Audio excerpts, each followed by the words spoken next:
नमस्कार दोस्तों। आज मैं आपके साथ बहुत इंटरेस्टिंग वीडियो लेके आया हूँ जिसमें मैं आपको ये बताने जा रहा हूँ कि कैलकुलेटर के कुछ फंक्शंस को हम कैसे यूज़ कर सकते हैं।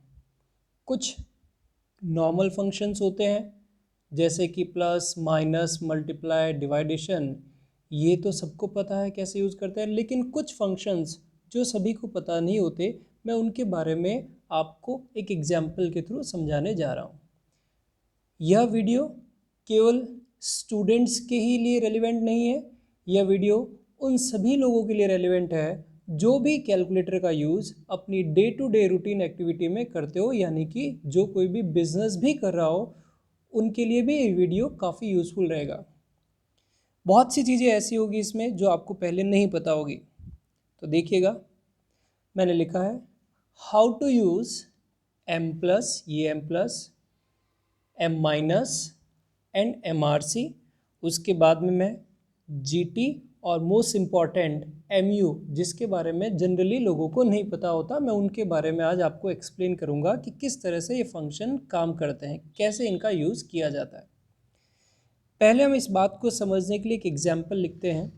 75 into 13 plus 26 into 14 minus 18 into 19, इसको हम सॉल्व कैसे करेंगे with the help of calculator. Normally हम लोग क्या करते हैं, नॉर्मली हम लोग इसको सॉल्व करते तो पहले इसको लिखा, फिर इसका आंसर यहाँ लिखते हैं, फिर इसको, फिर इसको, फिर। लेकिन ध्यान रहे, हम जब नॉर्मल कैलकुलेशन करते हैं तो हमें पता होना चाहिए पहले मल्टीप्लिकेशन होता है, अगर डिवाइडेशन होता तो फिर डिवाइडेशन होता, उसके बाद में प्लस और माइनस का नंबर आता है एज पर बोर्डमास रूल। अब पॉइंट यह आया कि कैलकुलेटर से हम कैसे सॉल्व करें। देखो, पहले मैं जो तरीका बता रहा हूँ वो ये है, 75 इंटू 13, अगर मैंने इसमें सीधा प्लस किया 26 इंटू 14 तो डेफिनेटली ये मेरा सॉल्यूशन गलत होने जा रहा है, क्योंकि इन कैलकुलेटर में बोर्डमास का रूल बाय डिफ़ॉल्ट सेट नहीं होता। तो इन नॉर्मल कैलकुलेटर से इसको कैसे सॉल्व किया जाए बिना इनका इंडिविजुअल आंसर लिखे हुए, वो मैं आपको बता रहा हूँ। देखिएगा ध्यान से, 75 इंटू 13 जो भी आया, मैं इक्वल प्रेस कर रहा हूँ, यह है 975। अब ये चीज़ क्या थी, इसके आगे क्या था, ये प्लस, कुछ नहीं साइन लिखा होता इट मीन्स प्लस, तो मैं इसे एम प्लस में डाल रहा हूँ, एम प्लस, एम प्लस यानी इसकी मेमोरी में प्लस में चला गया। उसके बाद में 26 इंटू 14, इसके आगे भी साइन क्या प्लस, तो मैं इसको डाल रहा हूँ एम प्लस। एक ही बार एम प्लस प्रेस करना है, दो बार प्रेस कर दिया तो दो बार ऐड हो जाएगा। फिर है 18 इंटू 19, लेकिन इसके साथ में सिंबल क्या है, माइनस, तो मैं इसे एम माइनस में डाल रहा हूँ। अब फाइनली मुझे इनका नेट रिजल्ट चाहिए, तो मैं क्या करूँगा, एम आर सी का बटन प्रेस करूँगा जिसे बोलते हैं मेमोरी रिकॉल। तो ये आंसर आया आपके सामने, देख पा रहे हैं आप, क्या है 997। तो ये इसका आंसर आया 997। इसको सॉल्व करने का एक दूसरा मेथड और इसका ऑल्टरनेटिव देखिएगा। जो मैंने 75 इंटू 13 किया, मैं पहले इक्वल करा था, आपको इक्वल प्रेस करने की रिक्वायरमेंट नहीं है, डायरेक्ट एम प्लस में डालें। 26 इंटू 14 डायरेक्ट एम प्लस में डालें। 18 इंटू 19 डायरेक्ट एम माइनस में डालें और मेमोरी रिकॉल कर दें, आंसर आ गया। ये तो आप सीख गए। अब मैं इसी को सॉल्व करने के लिए एक दूसरा मेथड बता रहा हूँ, इसे मैं सॉल्व करूँगा with the help of G T. कैसे करेंगे, बिना एम प्लस, बिना एम माइनस, बिना एम आर सी का यूज़ किए हुए मैं जी टी के बटन से इसको सॉल्व करके दिखा रहा हूँ। सबसे पहले लिखना है 75 इंटू 13, आपको सिर्फ इक्वल प्रेस करना है, यानी ये 75 इंटू 13 इक्वल प्रेस करने 975 है, ओके। ये मैं 975 जो है उसको अलग से लिख नहीं रहा हूँ, इसमें सेव हो गया ऑटोमेटिकली। फिर लिख रहा हूँ 26 इंटू 14, फिर क्या इक्वल, देखो मैंने इसको लिखा, फिर बीच में कोई बटन प्रेस नहीं किया, सीधा इसको लिखा। अब पॉइंट आया, ये क्या है 18, लेकिन ये माइनस का है। अब क्या करें, मैंने 18 लिखा लेकिन मुझे 18 नहीं चाहिए, माइनस का 18 चाहिए। तो आपके कैलकुलेटर में एक बटन होता है जिसमें लिखा होता है प्लस ऑब्लिक माइनस, आप इसको प्रेस करेंगे तो ये प्लस को माइनस में कन्वर्ट कर देता है, अगर माइनस का होता है तो उसे प्लस में कन्वर्ट कर देता है। मैंने प्लस को माइनस में कन्वर्ट करने के लिए इसको प्रेस किया तो ये माइनस का 18 आ गया इंटू 19 और किया इक्वल, यानी ये इसकी वैल्यूशन आ गई -342। अब आपको नेट रिजल्ट चाहिए तो आप डायरेक्ट प्रेस करें GT, आंसर वही आया जो पहले था 997। मेरे हिसाब से आपको मेरी बात समझ में आ गई। तो ये था M+, M-, MRC, GT का यूज़। अब आता है नेक्स्ट पॉइंट, MU का यूज़ कैसे करते हैं। देखो मैंने जो भी ये बटन यूज़ किए जिसमें MRC का मतलब था मेमोरी रिकॉल, GT था ग्रैंड टोटल, GT की फुल फॉर्म होती है ग्रैंड टोटल। अब आती है बात सबसे पहले MU की फुल फॉर्म क्या है। अगर हमें फुल फॉर्म भी पता चल जाए तो भी हम शायद थोड़ा आइडिया लगा पाएँ कि हम क्या करने जा रहे हैं। MU की फुल फॉर्म होती है मार्कअप। ये यूज़ जनरली हम लोग कैलकुलेटर में नहीं करते हैं, ये फंक्शन हम जनरली कैलकुलेटर में यूज़ नहीं करते हैं क्योंकि हमें इसके बारे में पता नहीं होता। लेकिन आज मैं आपको बता रहा हूँ, आपके लिए बहुत ज़्यादा यूज़फुल रह सकता है। ये कब यूज़फुल रहता है, देखो हम लोग अगर ये देखें कि हमारे पास किसी भी प्रोडक्ट की कॉस्ट का डेटा है, मान लेते हैं उस प्रोडक्ट की कॉस्ट 600 रुपीज़ है और आपको ये कहे कि हमें प्रॉफिट जो अर्न करना है वो कितना अर्न करना है, 20% ऑन कॉस्ट। प्रॉफिट अर्न करना है 20% ऑन कॉस्ट। और आपसे पूछा जाए बताओ सेलिंग प्राइस क्या होना चाहिए। ये आप नॉर्मल तरीके से कर सकते हैं, 600 लिखा, सीधा डायरेक्ट करें प्लस 20%, ये आपका आंसर आ गया, क्या आ गया 720।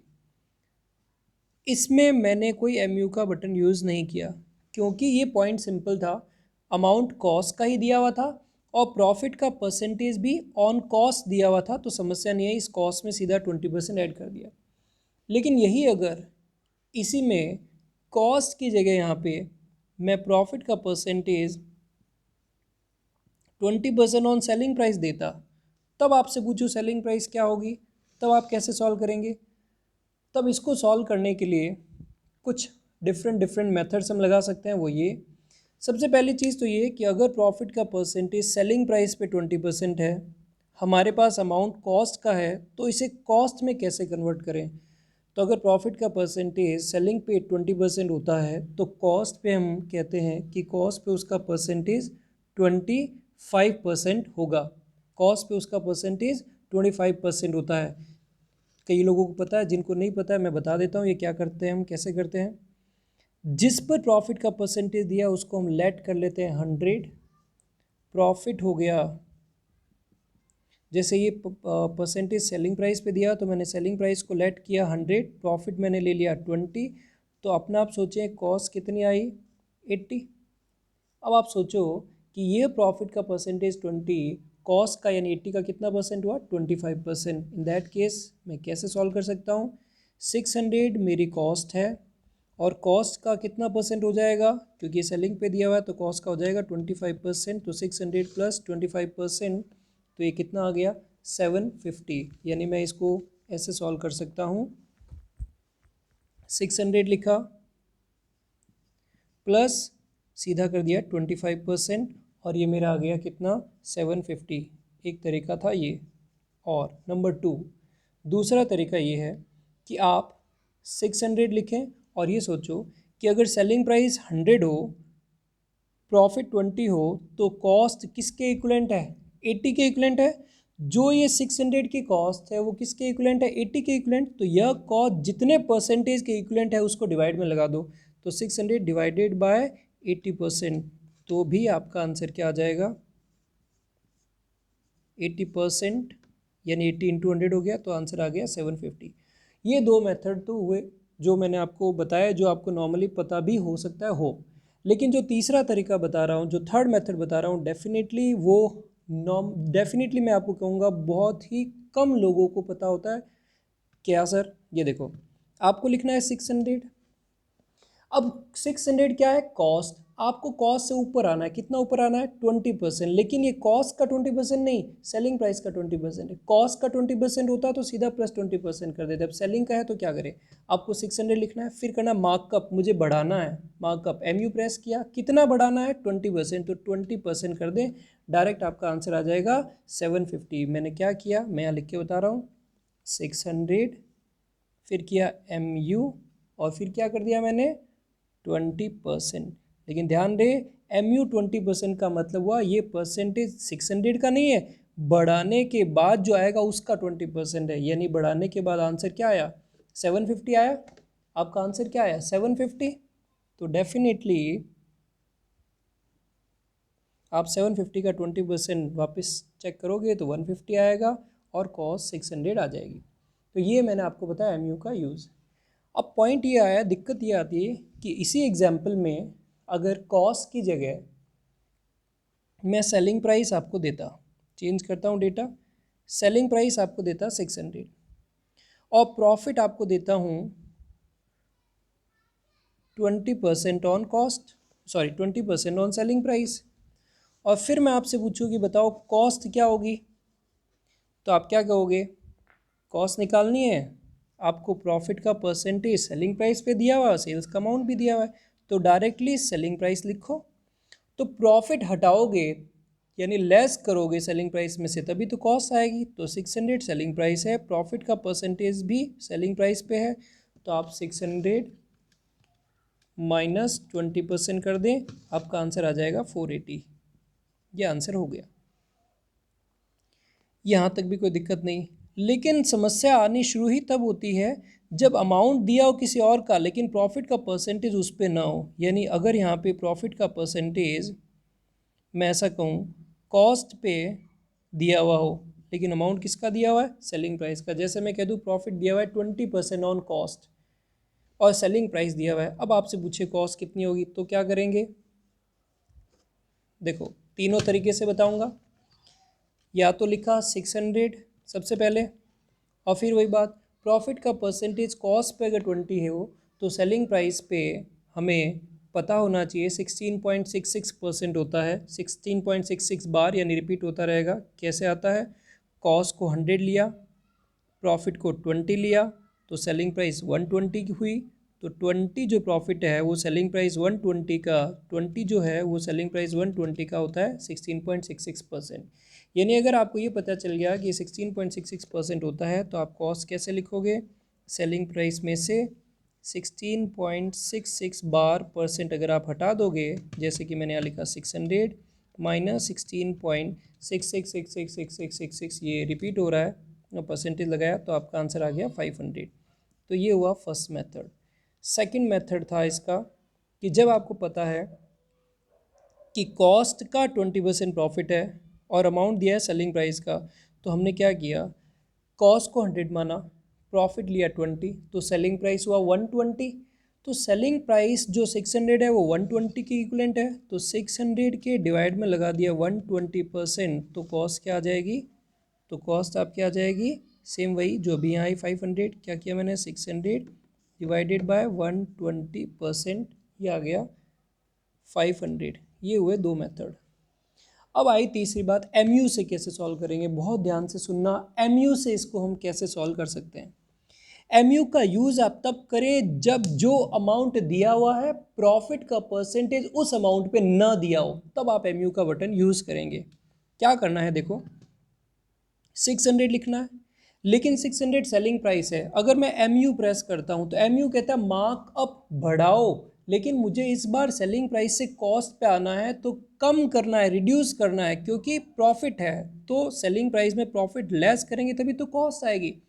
मार्क डाउन का कोई बटन होता नहीं है। मार्क डाउन लेने के लिए क्या करें, जो भी आगे लिखो आप उसको प्लस में ना लिख के माइनस में लिख दो। क्या मतलब सर, वापस बताओ। 600 सेलिंग प्राइस है, अब आपको प्रॉफिट का परसेंटेज कॉस्ट पे 20 दिया है, तो मैंने 600 के बाद MU प्रेस किया था, फिर लिख रहा हूँ 20, लेकिन सीधा परसेंट प्रेस नहीं करूँगा क्योंकि मुझे माइनस में चाहिए, तो ये प्लस ऑब्लिक माइनस वाला बटन प्रेस करने से -20 हो गया। अब परसेंट वाला बटन प्रेस कर दें तो आंसर क्या आया? 500। तो कैसे सॉल्व किया? 600 MU, उसके बाद मैंने क्या किया? 20 किया, कैसे किया 20 के बाद मैंने वो प्लस ऑब्लिक माइनस वाला बटन प्रेस किया और फिर उसके बाद मैंने परसेंटेज प्रेस कर दिया। मैं वापस बता रहा हूँ 600 MU से हुआ मार्कअप, लेकिन मुझे करना है मार्क डाउन 20 माइनस में लेना है, इसलिए माइनस किया, परसेंटेज में ले लिया, तो आंसर क्या आ गया 500। समझ में आ गई बात। ये इस तरीके से आपके हम कह सकते हैं आंसर सेम आ गया तीनों ही मेथड से। तो आज के इस वीडियो में हमने इन सभी का यूज़ देखा, M+, M-, MRC, GT and MU। एक मोस्ट इम्पॉर्टेंट और मैं कह सकता हूँ मोस्ट इंटरेस्टिंग एक और apportionment of any amount by shortcut trick, वो भी हम एक नेक्स्ट वीडियो और देखेंगे, उसमें कवर करेंगे। तो आज इतना ही रखते हैं। Thank you.